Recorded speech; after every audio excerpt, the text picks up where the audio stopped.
Today's topic is gram staining technique. So let's start with it.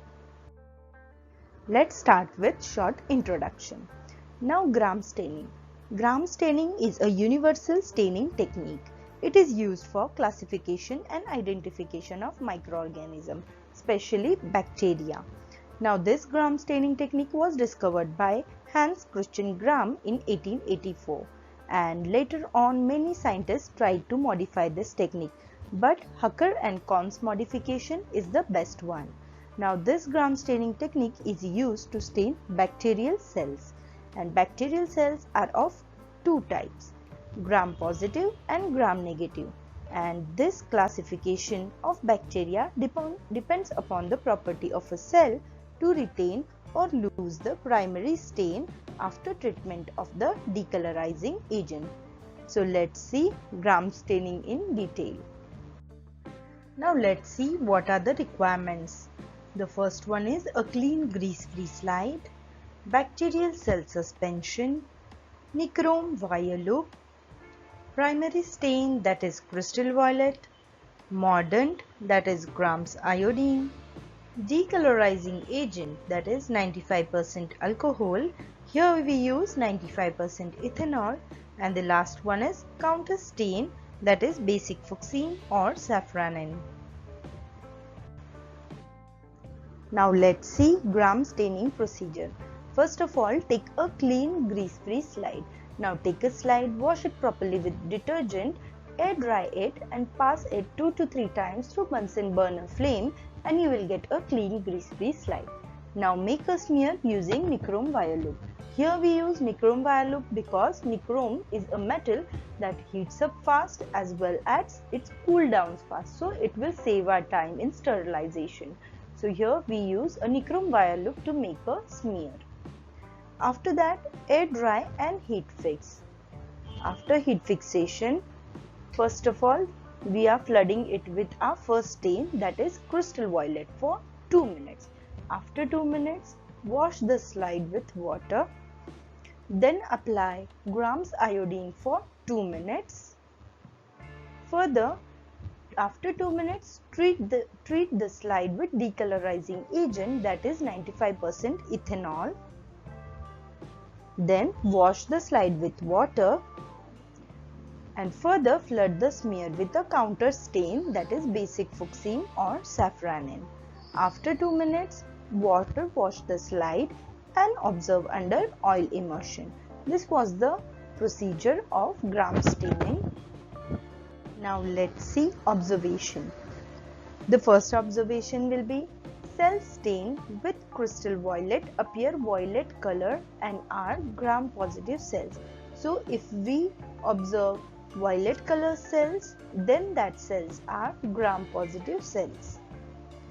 And second one is cells stained with counter stain that is basic fuchsine or safranin appear pink in color and are gram negative cells. So if you observe pink color cells, then that cells are gram negative cells. Now let's see functions of agents used in gram staining. The first one is crystal violet. It is a primary stain and a basic dye. It stains all microorganisms. Second one is grams iodine. Grams iodine act as a mordant. Now mordant is a chemical substance that increases the affinity of a cell and stain. So grams iodine act as a mordant and it forms a complex with crystal violet. Now that complex is CVI complex. This complex increases the affinity between cell and stain. Now third one is 95% alcohol, that is here we use ethanol, 95% ethanol. It is a decolorizing agent as well as a lipid solvent. It tries to decolorize the cell by removing the CVI complex from the cell. And the fourth one is basic fuchsine or safranin. It acts as a counter stain. It stains the cell that are decolorized by alcohol. Only gram negative bacteria gets decolorized and this counter stain gives pink color to these cells. Now let's see the most important part, that is mechanism of gram staining. Here we use 4 types of chemicals or stains in gram staining.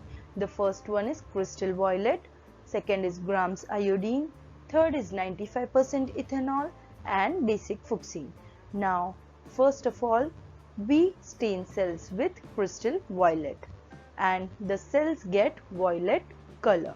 Further, these cells are treated with grams iodine, and this grams iodine is a mordant.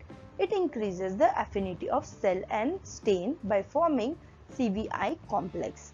Now this CVI complex is present in cells. Now we treat the cells with 95% ethanol, and this ethanol is a decolorizing agent. And here cells are of 2 types, gram positive cell and gram negative cells. Now in case of CVI complex, in gram positive cell, CVI complex do not come out of cell. Now there are several reasons, and the reasons are: in gram positive cell the lipid content is 1 to 4%. Due to ethanol, lipids get dehydrated and the pore size decreases, due to which CVI complex cannot come out. The second reason is the peptidoglycan content is 40 to 90% in gram positive cell. So there is a dense cross linkage of peptidoglycan, due to which CVI complex cannot come outside the cell. And the third one is gram positive cell contains magnesium ribonucleates and it forms a covalent bond with CVI complex, and thus the CVI complex does not come out of the cell and the cell gets violet color, and so hence the gram positive cell appears violet in color. Now whereas gram negative cell, in this gram negative cells CVI complex comes out easily. Now there are several reasons that why in gram negative cell CVI complex comes out. The lipid content of gram negative cell is 11 to 20%. Now this lipid content dissolves in ethanol and CVI complex comes out easily. Now the second reason is peptidoglycan content in gram negative is less, that is it is 5 to 10%, due to which there is a thin layer of peptidoglycan cross linkage.